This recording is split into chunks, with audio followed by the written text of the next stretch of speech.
Hi, good evening and welcome to Inception Podcast again. It's this evening here. Well, it's sort of like late afternoon. What time is it there, Tiffany? It is noon. So, Noon. yeah, Well, a there few you go. hours before you. Yeah, we are. I'm in the future again and it's all good over here. So don't worry when you get here, okay? It's all good. Welcome, everybody, to Inception Podcast. My conversation tonight is with the wonderful Tiffany Mack, who is an absolutely beautiful soul. We've had a few conversations, and oh my God, there's some profound and insightful things that she comes out with, even blows me away and got me thinking. But before we start, Tiffany, could you just give the audience just a brief description of what you do? I the past few years of my life, 6 to be exact, have been involved with podcasting on a sort of a UFO level. For the most part, it's paranormal shows, which I love. But I got dragged into this world of sort of government conspiracy and the ETs, the UFOs, the ghosts, cryptids. And I mean, it's a fantastic world to be involved with. I meet so many amazing people. So that's the little bit of info that I can provide on that. It's just very basic, but I have a show called Universal Secrets, and it's used to be on KGRA, but we sort of switched it up a little bit. Now we're on Facebook and live, like Periscope and Twitch and Apple Podcasts, and anywhere that you can usually find a podcast, we're on those stations and channels. But the way that I got into it was sort of a more familial route. All of the women in my family have had these experiences with UFOs and aliens, and we come from this military background. My grandfather was in the Strategic Air Command, and he got in right around 1947.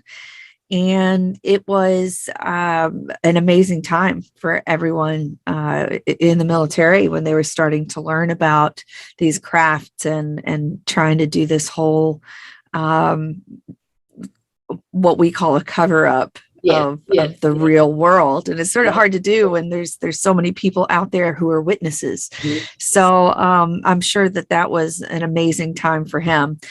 I was accepted to the Air Force Academy, and I declined going because there were 9 pilots that told me it was not a good time, don't do it.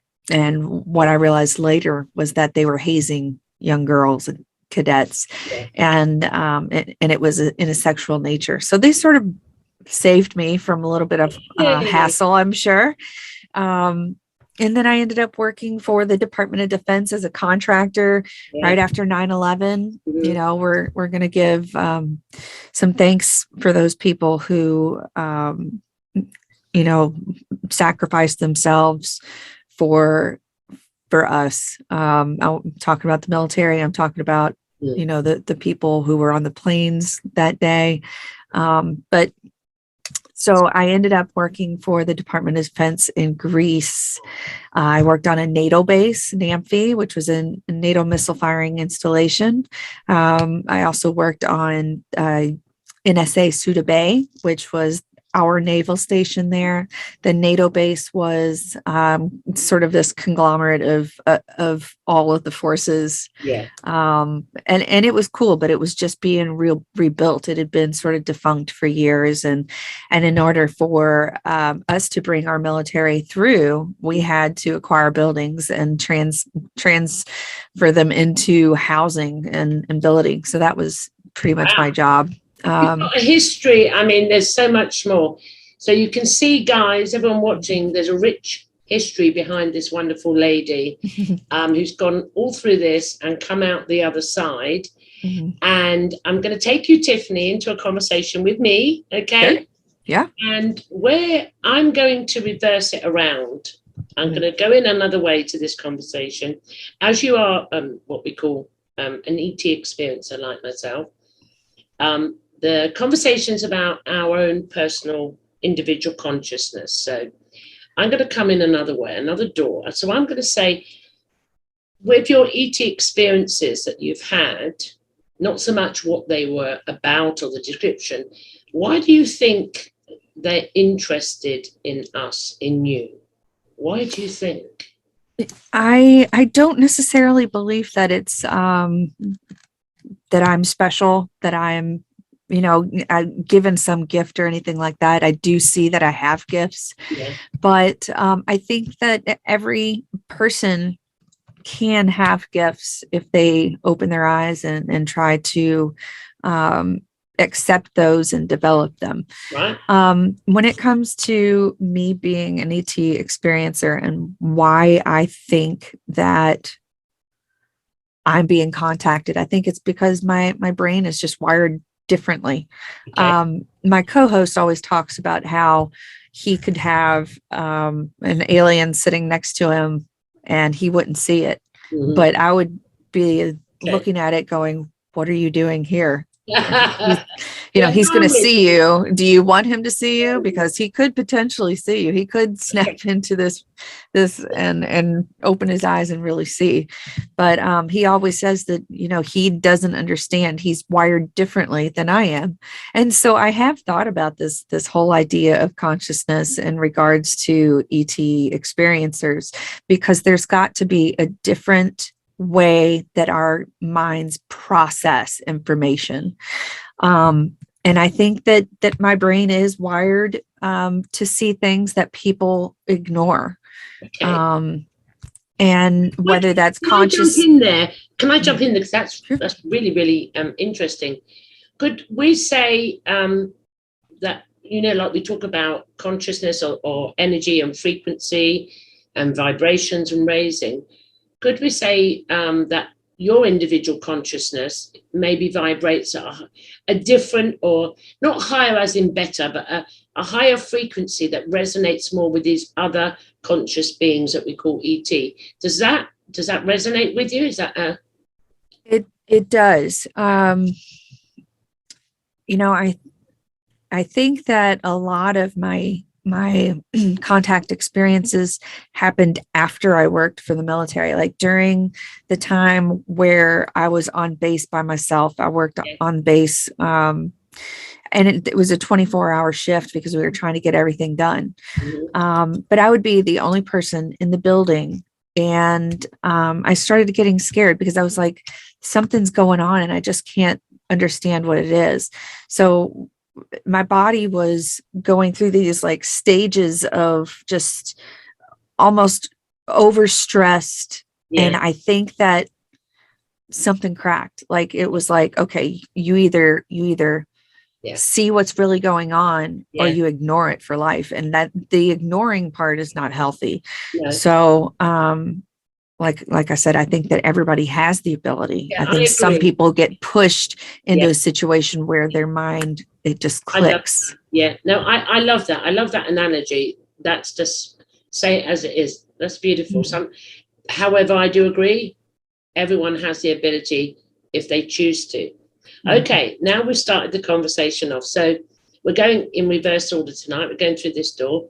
So on the back of that, why do you think they are here now? However, we know they've always been here. But I'm raising this question in the podcast because, and I use the word purposely, the contact experiences and sightings has raised exponentially. I use that word to show to the audience that it is, even though you may not see it all over your media, which wouldn't show it anyway, the contact is just increased in our era.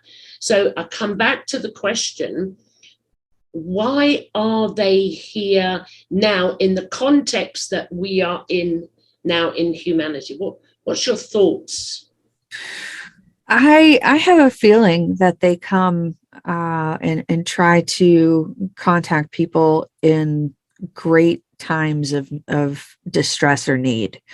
If you think about how long there have been humans, and then you go back and look at the cave art and things like that around the world, and they all have similar beings that are drawn, scratched, carved, and painted on walls, and they go back 10,000, 20,000 years. And so I don't think that it's just now, but we are going through a massive change. And I do feel like maybe they are trying to help us through that process, help us through that change.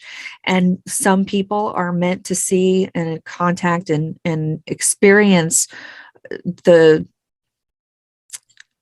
somewhat unconditional love in a lot of them, and learn from others. But this is not the first time. No, this is not, we are not special today any more than we were 4,000 years ago when they were, when they were, when we didn't have flushing toilets or anything like that. They were still around. They've always been with humanity, but I'm sort of bringing it into the context of now. So now we can go deeper down the rabbit hole. And this is where I'm going to ask the question sort of like, so how are we connected?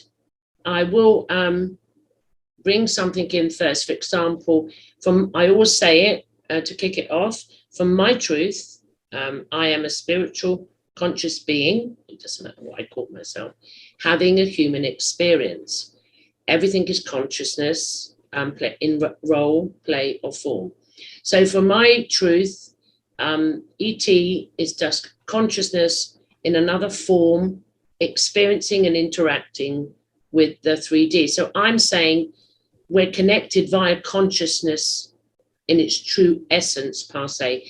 What is your truth on that, or does that resonate with you at all? How are we connected in our true essence? I think, we talked about this in our pre-conversation. I think that our souls are meant to connect with other beings. I think that we are supposed to learn from them, and it helps in our development and growth. For the most part, I would assume that they're coming from cultures that are just civilizations that are, way beyond us and have been out there traveling, planet to planet, or through dimensions. I don't know what their abilities are, but I know that they can definitely take me through walls. Yes. So I'm not going to limit them on my basic ignorance. Many limit them coming from the Homo sapien perspective, because the Homo sapiens are limited in. But you can't do that for these beings. You just have to say, I don't know how they do it, but they just do it, and I've experienced it. So because I do think it's very ignorant if you try to put our set of paradigms and boundaries and science on it. It's not going to work. Being an experiencer, or having an out-of-body experience or near-death experience, you break the Newtonian laws by floating off through a wall. It's not supposed to happen, is it? So that's a really good description there. So we're gonna. Well, I can actually expand upon the near-death experience. Go. Okay, so I have had a near-death experience. I was drugged and ended up pretty much passing out or dying on the floor. My mom and my sister and my stepdad were there with me after I was brought home by this person. And I remember seeing myself from the ceiling. I was on the ceiling, and I remember seeing everything that was going on. And I remember this little bit of peace that I was feeling, but my brother had passed away 6 months before. And I remember thinking, I don't need to go back there, but I really think that my family wouldn't be able to get through it if I didn't. And I thought it was very selfish of me to stay in a position that felt comfortable. Instead of going back and doing the human experience and getting through it, and having to go through all of the emotions and restrictions that the human body has to go through. I mean, I often, most of my life, I reckon, but more recently going, oh, get me out of here. Now, that's it now. And then something comes, I say, no, not yet. I've got to do this. But there comes a point where consciousness is testing or preparing or pushing us to open up to more realization. Then you go, no, I don't want to do this then. Well, it's just so beautiful somewhere else. And then you go, no, but I've got to do this. So I do understand that. But going back to that, now that brings us to a latter question we're going to come to, which is who am I? But it's already there.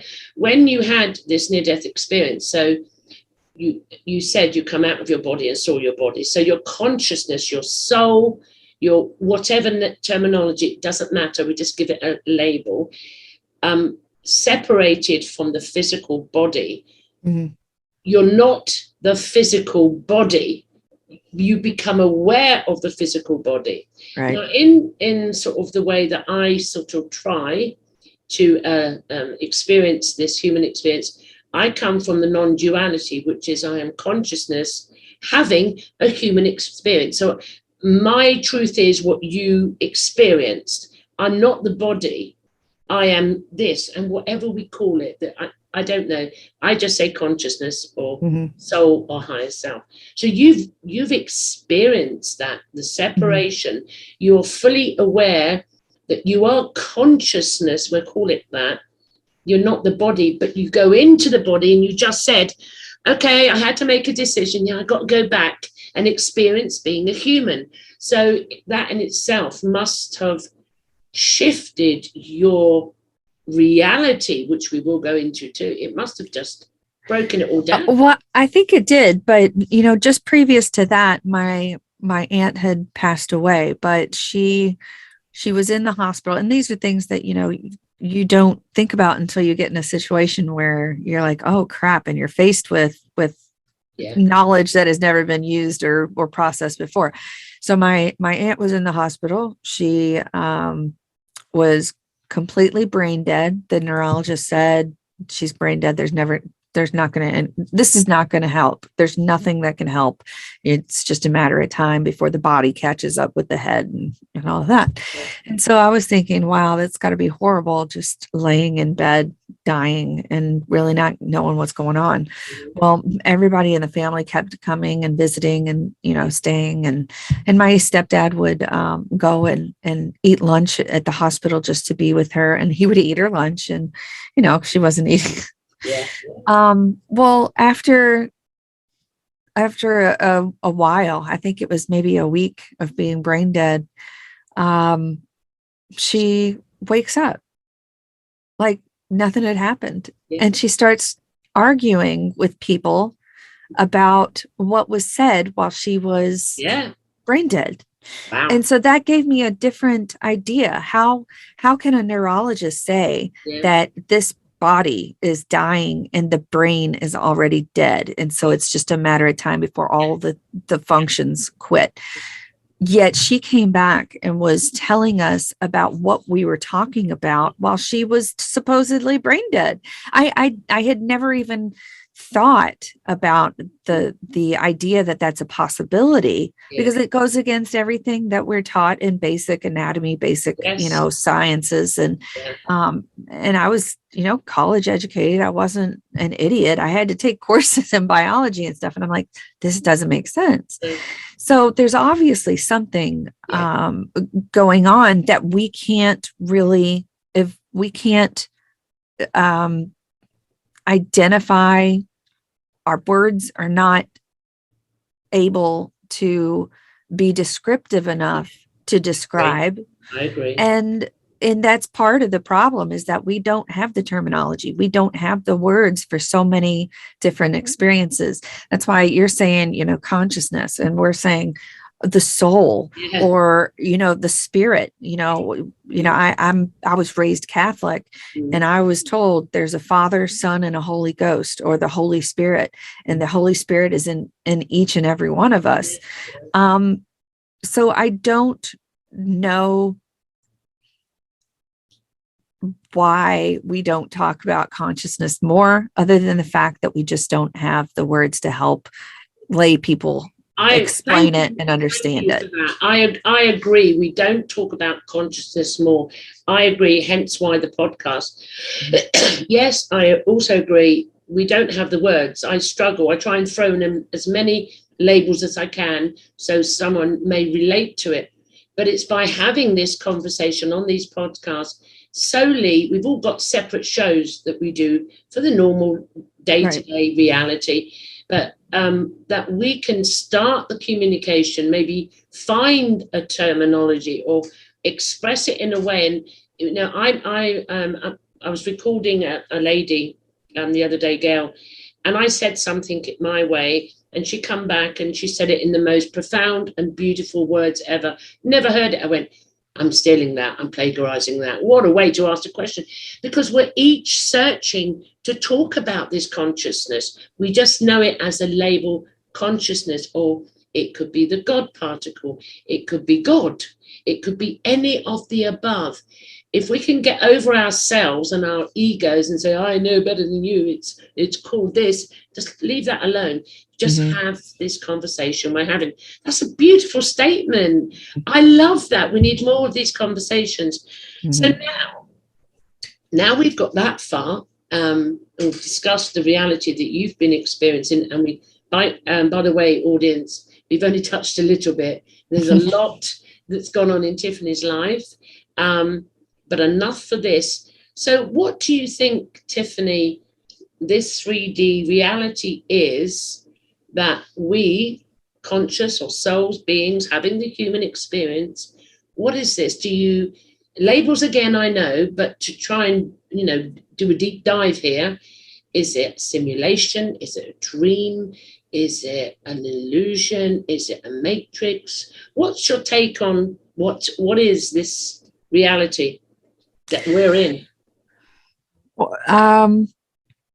I think that when I was younger, I would have sort of laughed at that question because I didn't have any concept of what was going on beyond the day-to-day things that I had to do. You know, I was a swimmer. I had to go up and I had to swim 2 miles a day. I was a runner. I had to run 9 miles a day. I was a singer. I sang all the time. I was an artist. There were so many things that had to be done in a day that I didn't have time to even think about it. But being raised in a religious faith, having to go to mass, I sang in mass, so I was there 5 days a week. You can't not get into the philosophical and theological questions. And I have spent many hours contemplating what God is and what the soul is, but I still don't have any answers. The thoughts are very profound, and then once you have an experience like a near-death experience, or even the experience of being taken by ETs, you have to change your internal dial to accept something that shouldn't be there and shouldn't be happening. And you know, there's a big part of me who still would like to just be able to say, oh, I'm crazy. and just sort of brush it off and move on, you know. Okay, let's get back to where we were. No, you can never go back. I mean, no, you can't. I do try. I have tried. I don't try anymore because I can't even do it no more. I have found my own terminology. As you said, it's so hard to articulate. Yes. The experiences that we as conscious beings have all, with ET or near death and blah blah blah, or even seeing a UFO, because that, when you connect to a UFO, it's a conscious entity. It's nuts and bolts. It's consciousness, and your reality is going to shift then. So for me, it's my experiences when I become consciously aware that this was outside of this reality, so to speak. Right. fractured my reality. Yes. So I now live in a fractalized reality. Right. Nothing is real. I can't say it's real because it's fractured. The Newtonian laws, I still, as a human being experiencing, I still go through Newtonian laws, up, down, that's hard, that's soft. But I'm aware it's not the truth. Does that make sense to you? I think that my problem has always been the initial phase of waking up. It's painful, and people don't realize that there's a lot of trauma involved with becoming conscious and aware and awake. And that's something that each person has to deal with on their own and at their own level and space and time and all of that. And some people just have learned to turn it off, switch it off, and then they sort of lose the ability to connect. And I've always tried, as an adult, I've always tried to accept the situations, accept the visitations, and try to learn what they are trying to tell me. What are these beings doing in my room? Why are they here? Why are they interrupting my sleep when I desperately need it? And what's the goal? Is there a goal? When you look at that, let's hold it just there, just on the brakes for this a minute. Okay. So what, with that going on in your experience, what is the reality you're in? What is it? It's different. It's non-traditional. And I would say that there are people out there who have trained to be in that state. One example would be shamans, even pagan beliefs like witches and that type of religious, because it is sort of a religious aspect of humanity, but there are people who are more well suited for the mystical and have an easier acceptance of other entities impacting our lives. There's just so many people that just shut it off and just try to move on, or shut it off, forget about it, or rationalize it by being a bad dream and just not even worrying about it. I mean, I look at that from my perspective. I look at that. It should be different. And the analogy I always use is my orange analogy. So if I've got an orange, I cut it in half, I give half to you, and I have the other half, and we eat the orange. We're both experiencing the orange, but however, we're going to experience it totally different. And that's how it should be for the individual consciousness to experience it. So yes, I personally have witnessed others that just turn it off, and others that it's easier. I mean, the work that you spoke on in this reality, because I think it's the work that we do on ourselves that breaks us and fractures the reality for us to see as we expand consciousness. Going back to the work is not consciousness needs work. It's the identity, the human part of consciousness, that our beliefs, our culture, our religions, we need to deconstruct it, unpeel it, go back and go in. And as we do the work on ourselves and realize we are not a limited being, the consciousness, expands, hence why the connections come to, I mean, it's basically, now I look at everything as paranormal. I don't even go, I don't see spirit separate to ET, because being a medium, there's spirit, it's just all paranormal, because it's all coming in as one to me. So my reality, my best analogy I use for what is this fractalized reality that I'm talking to you in is a dream. It works for me. So what would you call it for you? I mean, that works just as well as any. When I was thinking about talking to you today, an example came to mind of so you have two halves to your brain. Yeah. right and left. What if you were to separate and put one part of the brain in another person, and you keep your part of the brain? Does that split your soul? Are you in two different bodies? Or I think about my daughter who has one kidney. Eventually, we may come to a situation where we have to give her a kidney. Yeah. So I always think, is my soul going to split and go into my daughter because I'm going to give her my kidney? Or, what is the situation? How do you define self and distinguish when you don't have your full self to an accident? Where does part of myself go somewhere else? Does it go away? Will I be aware of that? No, it's a really, really good question. I can only give you my truth is no, it wouldn't happen. I've had, a few years ago, I had a life-saving blood transfusion that lasted for 9 hours. My blood wasn't there with my DNA and all that in. Every Tom, Dick, and Harry's of a specific type, though. And I know people that have had transplants of different things. Sometimes, we're talking physical as a Homo sapien. Sometimes there's some things, they may eat something. I know when I had my blood transfusion on the physical, I straightened my hair, but my hair is it went afro curly, and I started to go really dark in the sun, which is fine. So that's a physical aspect of it. However, you can understand a transference between Homo sapien, but not the consciousness. And my evidence of that is your experience when you come out of your physical body. Your consciousness is who you are.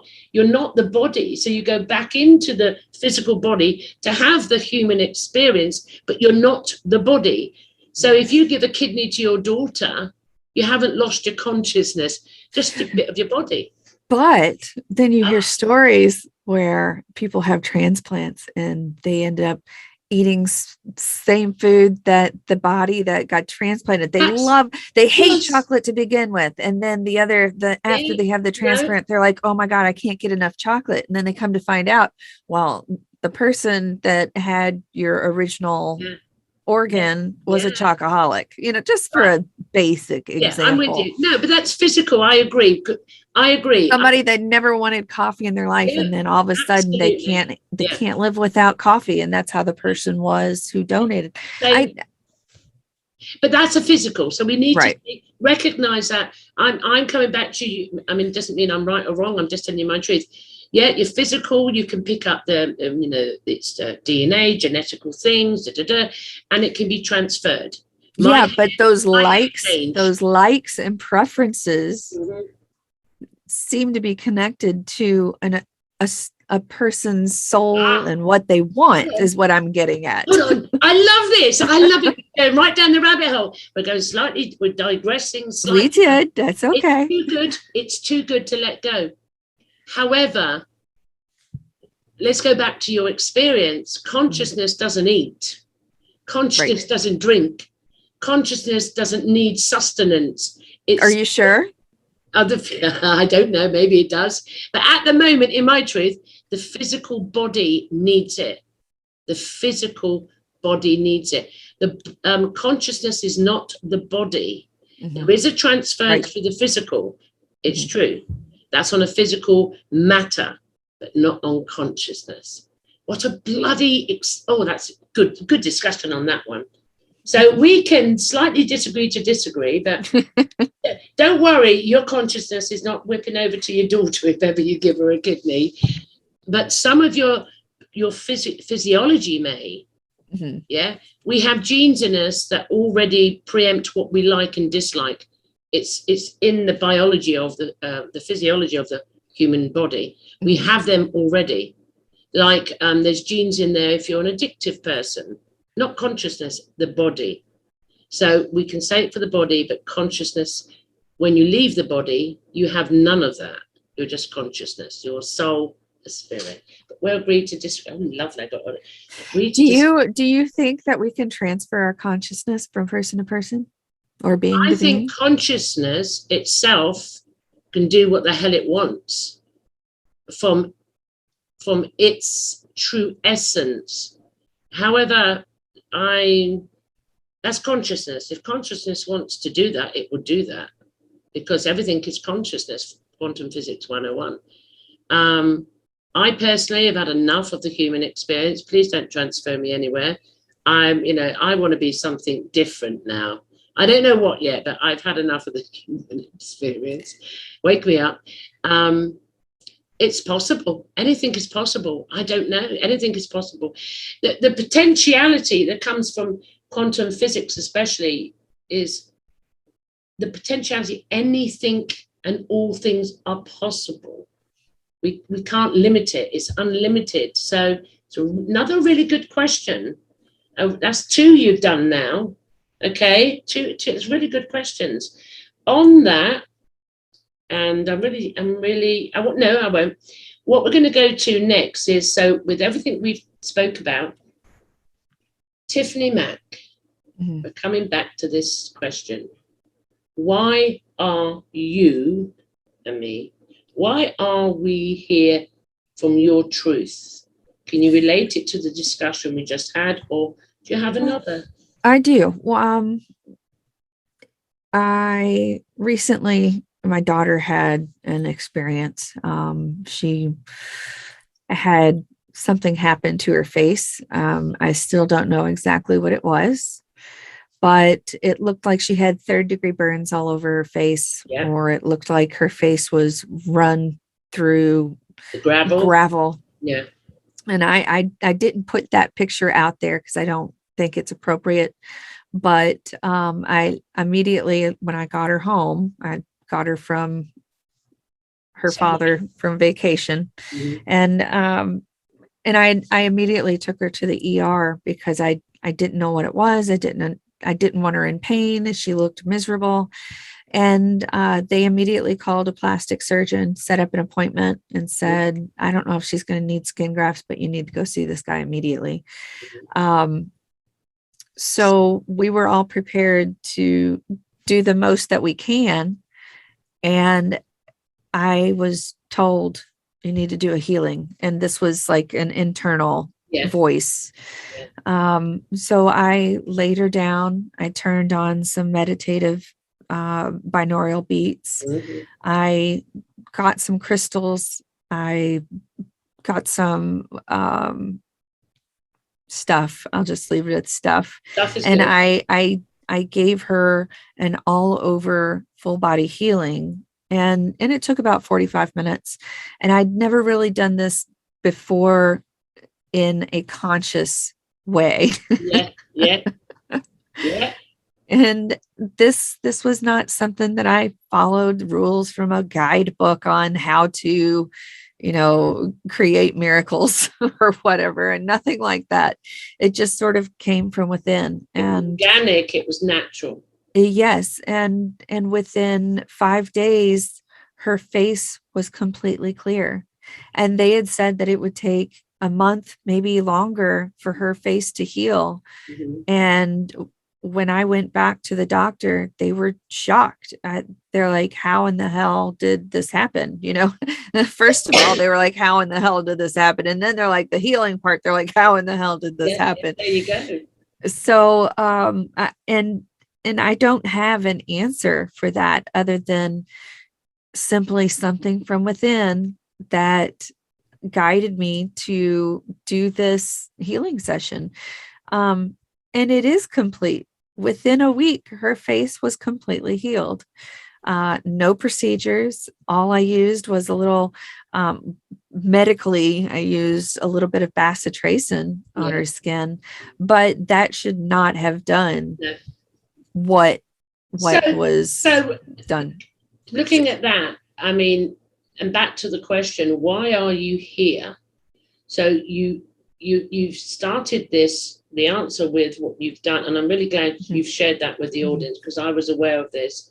It's a beautiful thing when, we limit ourselves so much, but when someone needs our help, the ego identity switches off. We're straight in, and it's heartfelt, unconditional love. It's consciousness coming through, and it doesn't think about anything other than to heal. Right. And there was very little forethought that went into this. No. This was not, like I said, this was not following a book on how to heal your child. Or go and get qualified. No. So, right. So on that, so I'm going to come back with a question again. So maybe I was guided by someone else spiritually. Don't take it away from. Oh, sorry. Go ahead. Give the value to you. Don't give the value to anyone else. So you did. That's hard to do as well. It is a very, very hard one to do. I do appreciate that, but I'm not letting go on this question. It's crucial. So knowing all the experiences and also what you've done recently with your daughter, why do you think you're here, Tiffany? Having this conversation with me, why are you here? Last year, I sort of came out of the closet as an experiencer. Mm-hmm. It's a tough decision to make. Mm-hmm. And it's not one that I think anyone should make really lightly, because it can have major impacts on your life. Yeah. Releasing the information and letting go of that hidden aspect of me was tough, but it was also very therapeutic. Yeah. It was a lightening of my spirit. It removed a weight from years and years and years of holding it in by myself alone. And that's detrimental to our being. Tell me about it. Yeah. And so this past year, I have shared this information because I know that there are so many people out there going through the same type of experience with ETs and other like interdimensional beings or angels, whatever you want to call them. Yeah. And if I can let people know that they can work through it and come out on the other side in a better position, emotionally and spiritually, I think that that's what I'm here for. Not just to share, and I'm not here bragging about what's happened with me. This is a matter of helping other people heal and understand that they're not alone. There are millions of people around the earth that are going through these experiences. It's not one group of people being contacted. There are millions of people that are being contacted. And I think that sharing this will help others. That's beautiful. In the end. That's a beautiful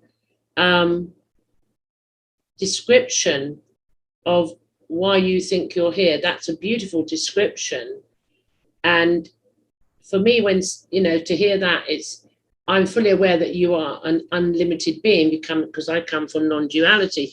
However, many Homo sapiens sapient human beings don't actually believe they can do anything for anyone. They go external. We're digressing slightly, but it's good. It's a really good area we need to go into. In your case, you didn't go external. You didn't go to the books. It was innate. It was an automatic response. Right. Because you didn't bring in the identity, the ego, the mind. You just went in and flowed, and it worked. And I've heard this many times, and I've heard many people say, I wish I could do it. I don't think I can do it. And I said, well, stop the thinking and the wishing and just do it. It's a spontaneous flow. Right. And I always give this, how the human experience should be in a flow. Like I always give the analogy of the animal world. Oh, I've got a good story about that for you. She's got another story. Hold on a second. I do. Finish mine. Don't let me forget. I will not let you forget, I promise you.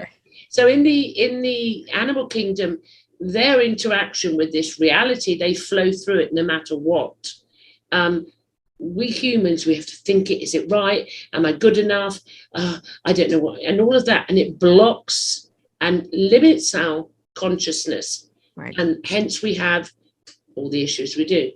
In your case, it just expanded out and you trusted who you were. So you're here, and your analogy why you're here is beautiful.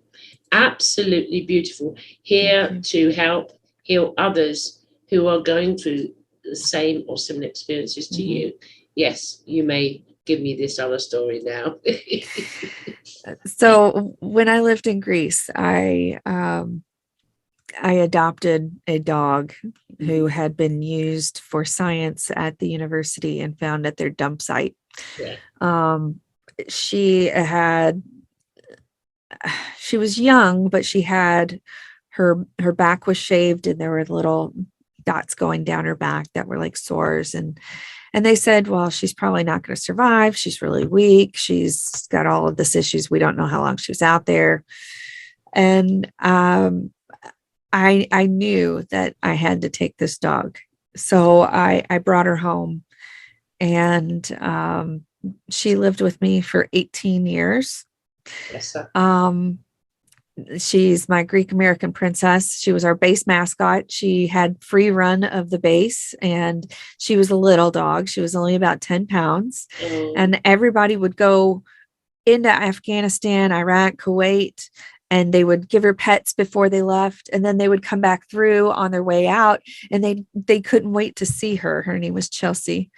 But in 2018, she got really sick, and I was so distraught. I cried and cried and cried and cried, and I prayed and I prayed and I prayed and I prayed. And so I took her to the doctor, and he said, honey, she's 17 years old. All I can do is recommend euthanasia. And am I allowed to curse on this show? Yes, you are. Okay. Well, Chelsea looked up at the doctor and she said, I don't give a fuck about the kids in Asia. She goes, I am not going in that damn box, because I had already built a casket. Me and my girls had built a casket, and we painted it, and we bought a Greek flag to wrap her in, because she's my Greek American princess. We had a Greek silk flag that we had wrapped. We have all of this stuff. She's like, I ain't getting in that damn box. So she lived another year. Wow. After I did all of the healing and all this stuff. Yeah. She lived another year, and the doctor was ready to put her down that day. Exactly. And I was like, this is not going to happen. She still has life to live. We're not doing this.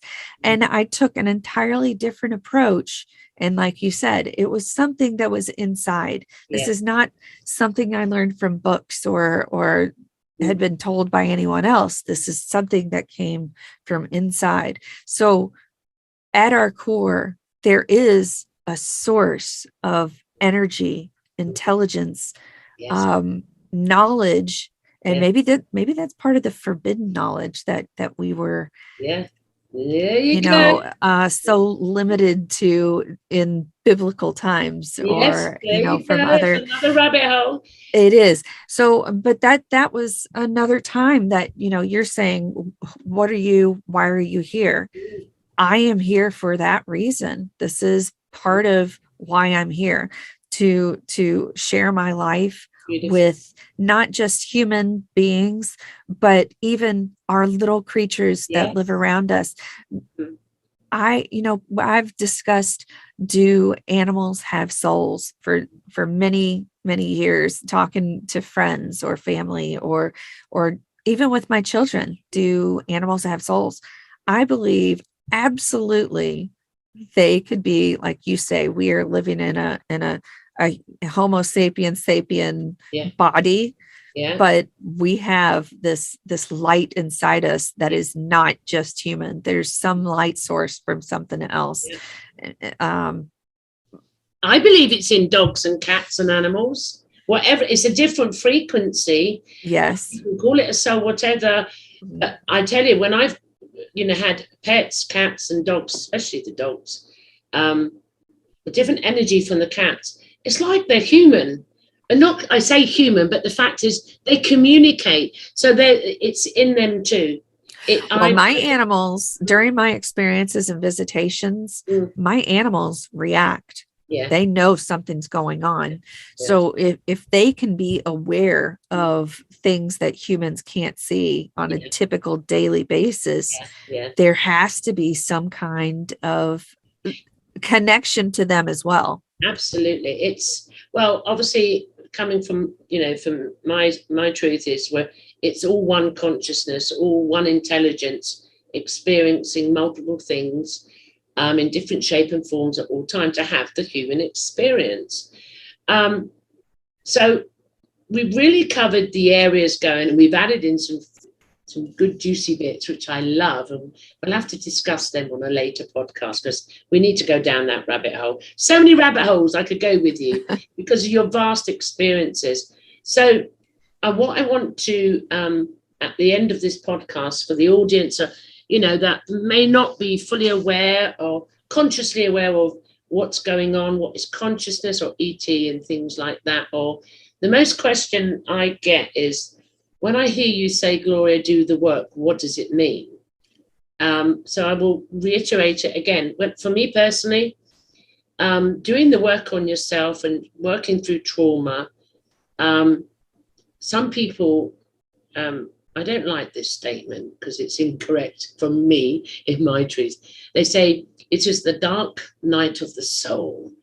In my case, it's a fucking dark decade after decade after decade of the soul. The work never stops and still continues on. And how that... Well, none of us are perfect beings. No, God, no, absolutely not. Well, I'm certainly not. I'm always messing up. It's good. It keeps me in check.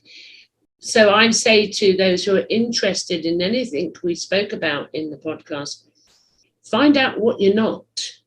Like Tiffany did. When Tiffany had just used the experience when her near-death experience, when she's up on the ceiling and look at the body, I'm not that body. I may not understand anything, but I'm not that body. Right. And I don't have to be that body. You don't have to be the body to exist. That's profound. That was part of the learning of that. Absolutely.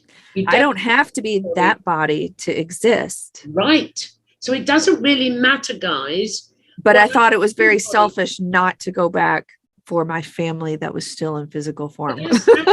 That's unconditional love, or whatever you want to call it. I don't know what it is. No, I've been off and I don't want to go back.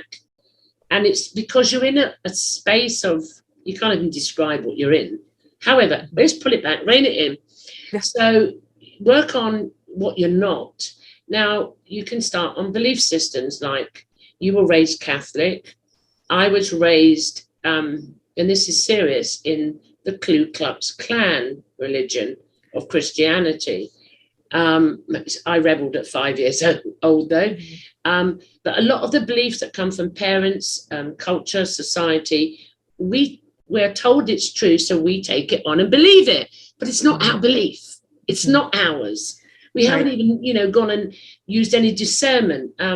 So look at what you believe. Look how you react to another conscious being.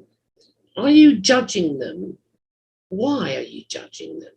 So, me and Tiffany don't agree on everything. We don't judge each other. We learn from each other. We mirror each other because we realize we're not the body.